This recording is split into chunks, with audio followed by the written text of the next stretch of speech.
Hey everyone, welcome back to the channel. Today we are going to talk about how Heath gets his medical supplies and who covers them. So I get a monthly allotted supplies. I had to go to my doctor to get prescriptions written for every single thing that I actually get, whether it's cath kits, condom casts, my leg bag tubing. What else do I get? Wheelchairs, Wheelchairs, his medical underpants. gloves. His wheelchair gloves that he uses. My push gloves, examination gloves, splints. Absolutely everything I get, everything I use has to be have a prescription for it because Medicaid pays for a majority of it.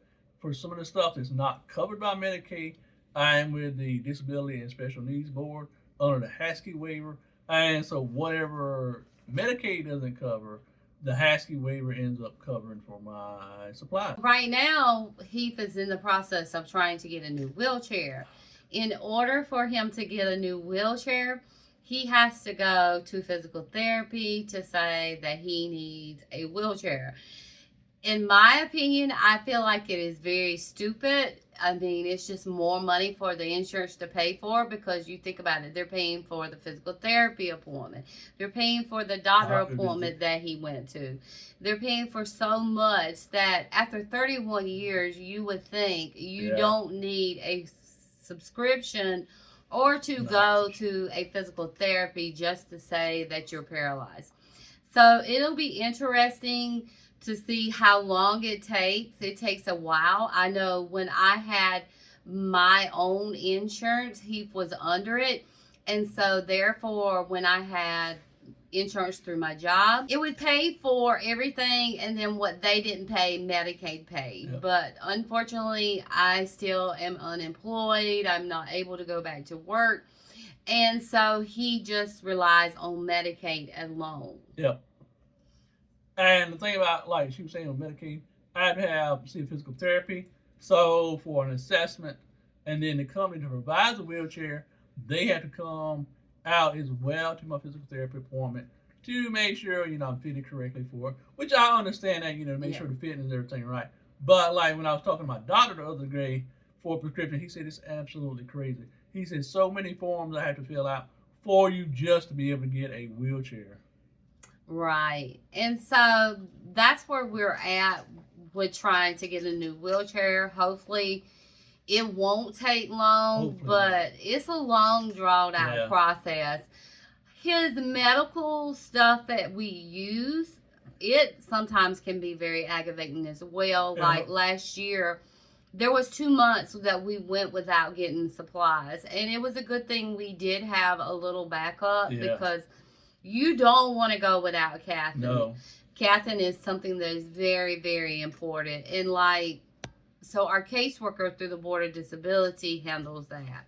And she claims she doesn't get the email, the faxes or whatever it is. So whatever it is she gets. And so she's not sometimes very on top of things. Yes. And so it takes a while. Just like with the Hoyer lift, it's on rental and the Board of Disabilities paid for it. For 3 months. And so when we called to ask could they pay for it, we were told that they wouldn't be able to afford it through the Board of Disabilities long term. So we notified her when the electric Hoyer lift got fixed, and she still has not had the rental pick it up. I know we can't afford it because it was like, how much was it? Almost $150. First month was $300. Yeah. And then each subsequent month was $150 a month. Yeah, so it's been sitting here now for 2 weeks. 2 weeks, and no one has come and picked it up. Yeah. So I hope that she gets on top of that soon. You would think that they would have documentation of where they sent it to, where they're paying at, but she can't figure out what the name of the company was, all those things and stuff. So sometimes it can be very burdensome to rely on the Board of Disabilities. I wish we could afford straight out of pocket. Straight out of pocket. or to have insurance and then just pay what the insurance doesn't pay. I'm going back to the wheelchair real quick. Average cost of a manual wheelchair, a good manual wheelchair, is around $3,000. So going out of pocket to pay for something like that is just absolutely wild.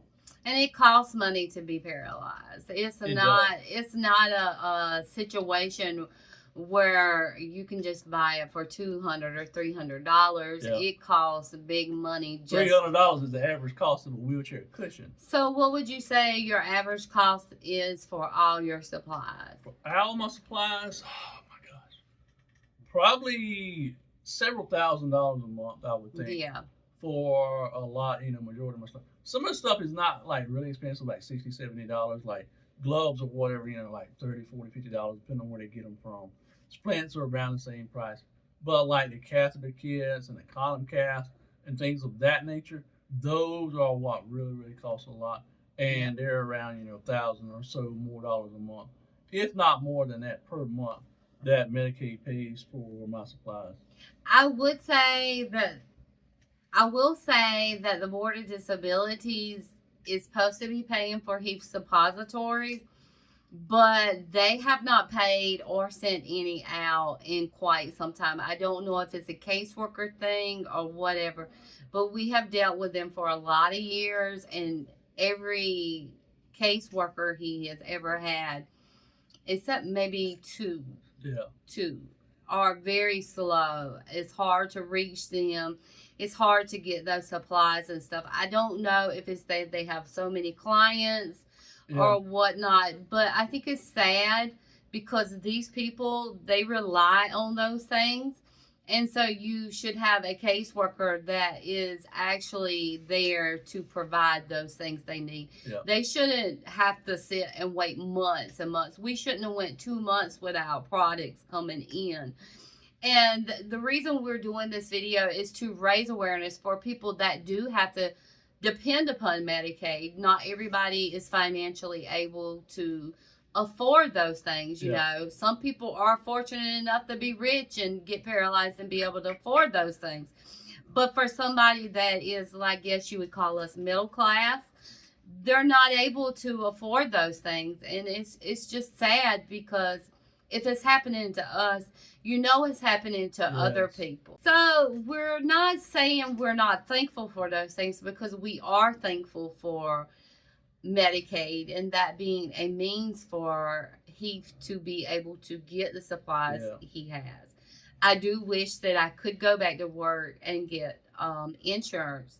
That way Medicaid is not paying as much. Yeah. I will say that the bad downside to having Medicaid and relying upon Medicaid is the fact that if, say, Heath passes before me, or if he passes after me, Medicaid will step in and they will take everything we have. Yeah. And what it is reimbursement for the money they've, dished out over the years for, care, supplies, whatever it is they feel necessary that they want to recover. And I feel like that's unfair for us, because being me and Heath doesn't have children, my plan was to have everything sold once we were gone and donate it to charity of our choice, which would be the Christopher Reeves Foundation, because it goes toward a passion of ours of finding that cure, and they're so good about it. But then I try to think about it, well, on the bright side, if it goes back into Medicaid, and I'm thinking this, that it will at least go back to help someone with a disability and help them be able to live their life as good as possible. So I guess it's not a downside if you think about it, but I would like to be able to say where my assets go. Yeah. And I feel like that's not fair to us. I've worked my whole life to pay for our house in a job for 19 years that tore my body up. And so I feel like it's unfair that I can't say where things go. Exactly. But that is just where the government is. And that's how our government works. Well, that is pretty much how I get my supplies, all my supplies every single month. And realize I get these same supplies every single month.